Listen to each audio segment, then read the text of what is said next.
தெய்வமே தெய்வமே இப்படி வந்து பஞ்சாப் மும்பைய பார்த்து பாட்டு பாடுற மாதிரி தான் அவங்க பிளே ஆஃப்க்கு போறது மும்பை கையில தாங்க வந்திருக்கு. நேத்து பஞ்சாப் லக்னோவை வீழ்த்தி அவங்களோட பிளே ஆஃப் வாய்ப்பை பிரகாசமாக்கிக்கிட்டாங்க. ஆனா நேத்து பஞ்சாப் ஜெயிச்சது மட்டும் பத்தாது, இன்னைக்கு மும்பை ஜெயிக்கணும், அப்பதான் வந்து பஞ்சாப் பிளே ஆஃப்க்கு வந்து போக முடியும். இப்ப வந்து பஞ்சாப் வந்து பாத்தீங்கன்னா 15 பாயிண்ட் வந்து எடுத்து பாயிண்ட்ஸ் டேபிள்ல வந்து 4வது இடத்துல வந்திருக்காங்க. ஆனா, ஆல்ரெடி வந்து ராஜஸ்தான் 14 பாயிண்ட் வந்து வச்சிருக்காங்க.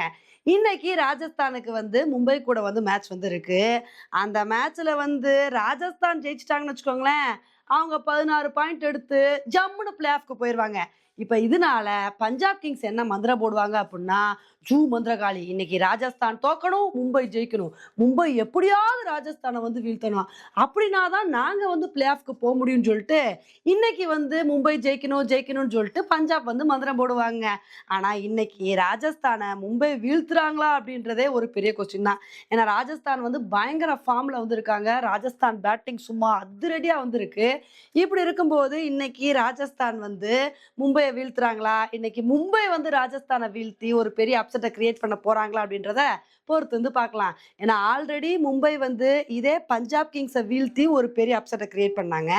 அதனால நாங்க என்னதான் டோர்னமெண்ட்ட விட்டு வெளிய போனாலும், நாங்க அப்செட்ட கிரியேட் பண்ணுவோம். அதுல நாங்க வந்து கில்லாடி அப்டின்னு சொல்லிட்டு, இன்னைக்கு ராஜஸ்தான வீழ்த்துறாங்களா அப்படின்றத வந்து பார்க்கலாம். அதே சமயம் இன்னைக்கு மட்டும் வந்து ராஜஸ்தான் ஜெயிச்சுட்டாங்கன்னு வச்சுக்கோங்களேன், அதோட முடிஞ்சிருச்சு. அந்த மேட்சோட எல்லா இன்ட்ரெஸ்ட்டும் போயிரும். ராஜஸ்தான் வந்து பிளே ஆஃப்க்கு வந்து போயிருவாங்க. இதே ராஜஸ்தான் தோத்துட்டாங்க அப்புட்ன்னா, இன்னைக்கு நடக்கிற கடைசி லீக் மேட்சான கேகேஆர் வெர்சஸ் டெல்லி மேட்ச் கூட பயங்கர இன்ட்ரஸ்டிங்கா வந்திருக்குங்க. ஏன்னா ராஜஸ்தான் தோத்துட்டாங்க அப்புட்ன்னா, லிட்டரலா வந்து கேகேஆருக்கும் பிளே ஆஃப்க்கு போறதுக்கான வாய்ப்புகள் வந்து இருக்கு. கேகேஆர் பிளே ஆஃப்க்கு போணும் அப்புட்ன்னா, டெல்லிய வந்து வீழ்த்துனா மட்டும் பத்தாது. அவங்க வந்து ஃபர்ஸ்ட் பேட்டிங் பண்ணாங்க அப்புட்ன்னா, 77 ரன் வித்தியாசத்துல கேகேஆர் வந்து வின் பண்ணணும். அப்பதான் பிளே ஆஃப்க்கு போ முடியும். ஒருவேளை சேஸ் பண்ணாங்க அப்புட்ன்னா, 12.2 ஓவர்ல வந்து மேட்ச வந்து முடிக்கணுங்க. அந்த மாரி வின் பண்ணா மட்டும் தான் வந்து கேகேஆர் பிளே ஆஃப்க்கு வந்து போ முடியும். ஆனா இதெல்லாமே வந்து இன்ட்ரெஸ்ட் ஆறதும், ஆகாம இருக்கிறதும் இன்னைக்கு ராஜஸ்தான் கையில தான் வந்து இருக்கு. அதனால இன்னைக்கு ராஜஸ்தான் வந்து இன்னைக்கு மும்பை கிட்ட தோத்து, இந்த ஒரு டோர்னமெண்ட்ட இன்னும் இன்ட்ரஸ்டிங்கா மாத்துறாங்களா? அதெல்லாம் கிடையாது. நாங்க மும்பைய வீழ்த்தி பிளே ஆஃப்க்கு போவோம் அப்படின்னு சொல்லிட்டு பிளே ஆஃப்க்கு போறாங்களா அப்படின்றத பொறுத்து வந்து பார்க்கலாம். ஓகே ஃப்ரெண்ட்ஸ், இன்னைக்கு நடக்க போற இந்த 2 மேட்ச பத்தி நீங்க என்ன நினைக்கிறீங்க?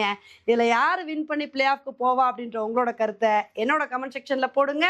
இதே மாரி இன்னொரு வீடியோல உங்கள வந்து மீட் பண்றேன். Bye friends.